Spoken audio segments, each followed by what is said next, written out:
Hello, नमस्कार मेरे प्यारे विद्यार्थियों। स्वागत है आप सभी का आपके अपने परिवार कुमार केडी क्लासेज में।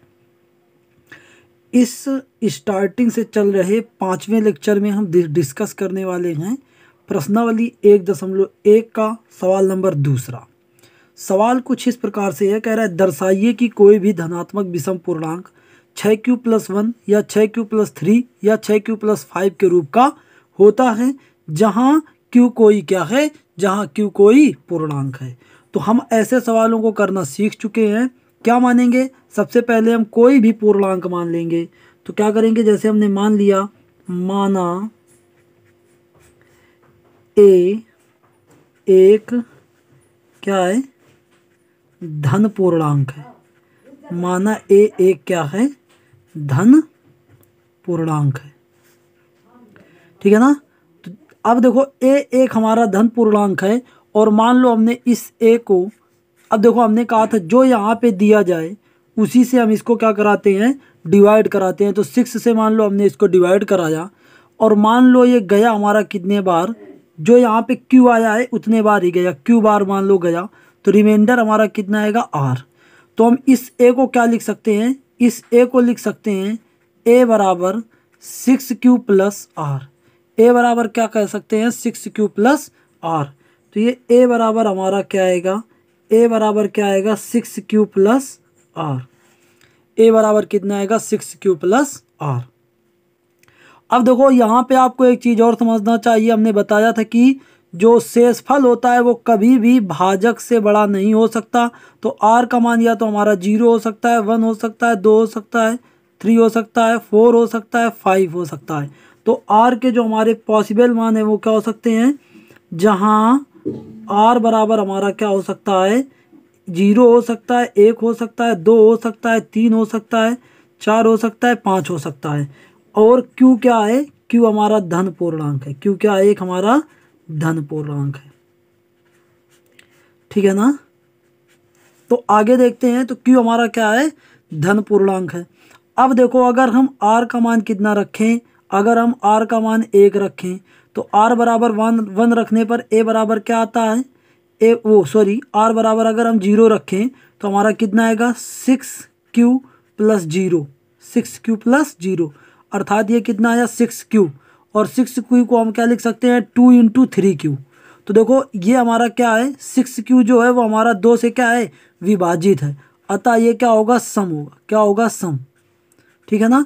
इसके बाद अगर हम r बराबर कितना ले लें, अगर हम r बराबर ले लें, अगर हम r बराबर ले लें कितना, 1, तो a बराबर हमारा कितना आ जाएगा, 6q+1।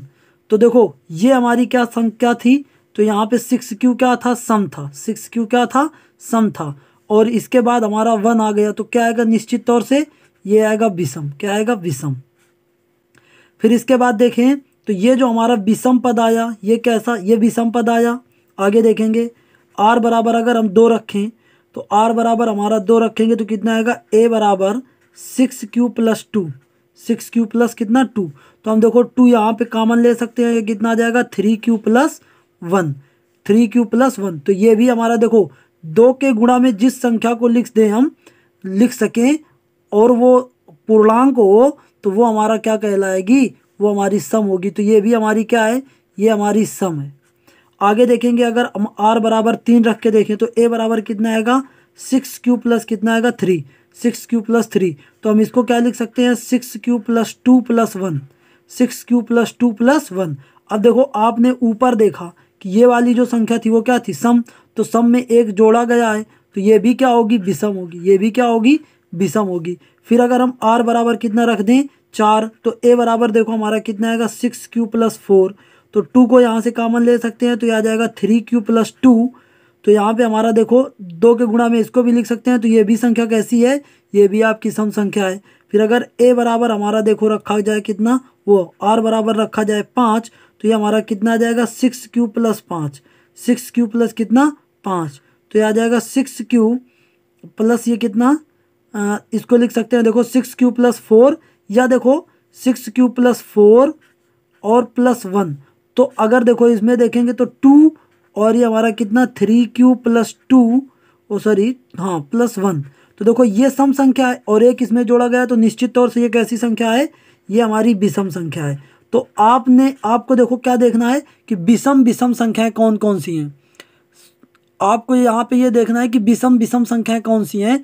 तो एक देखो हमारी विषम संख्या कितनी है, ये 6q+1 है। कितनी है, 6q+1 है। और दूसरी विषम संख्या कौन सी है, दूसरी विषम संख्या है आपकी, देखो पहली विषम संख्या, दूसरी विषम संख्या 6q+3, तीसरी विषम संख्या 6q+5, 6q+5। तो आपने देखा कि कोई भी धनात्मक विषम पूर्णांक होगा, या तो वो हमारा किस रूप का होगा, या तो वो 6q+1 के रूप का होगा, या तो हमारा 6q+3 के रूप का होगा, या तो हमारा ये 6q+5 के रूप का होगा। इन्हीं तीन रूपों का हमारा कोई भी धनात्मक विषम पूर्णांक हो सकता है। उम्मीद करता हूँ कि आपको ये पूरी बात समझ पे आ गई होगी। देखो इसको हम कुछ अपने जनरल तरीके से समझते हैं कि वास्तव में ये बात कहाँ तक सत्य है। जैसे हम कुछ विषम संख्याओं की बात करें, 7 की बात करें, 9 की बात करें, 11 की बात करें, 13 की बात करें, ठीक है ना, ये सभी क्या है, विषम संख्याएं हैं। या छोटी संख्याओं की बात करें, 1 की बात करें, 3 की बात करें, 5 की बात करें, तो क्या हम इनको इस रूप का लिख सकते हैं, बिल्कुल लिख सकते हैं। देखो कैसे, इसको अगर हम लिखना चाहें तो कैसे लिख सकते हैं, इसको लिख सकते हैं 0 × 6+1 लिख सकते हैं ना, 0 × 6 या 6 × 0+1। इसको क्या लिख सकते हैं, 6 × 0+3। इसको क्या लिख सकते हैं, 6 × 0+5 लिख सकते हैं ना। और ये देखो ये सभी क्या है, क्यू क्यू हैं, ठीक है ना। और ये देखो 6 हैं, ये क्या है, आर की मान है। इसी तरीके से इसको भी लिख सकते हैं 6 × 2+1। इसको क्या लिख सकते हैं, इसको लिख सकते हैं 6 × 1+5। इसको क्या लिख सकते हैं, 6 × 1+3। इसको क्या लिख सकते हैं, 6 × 1+1।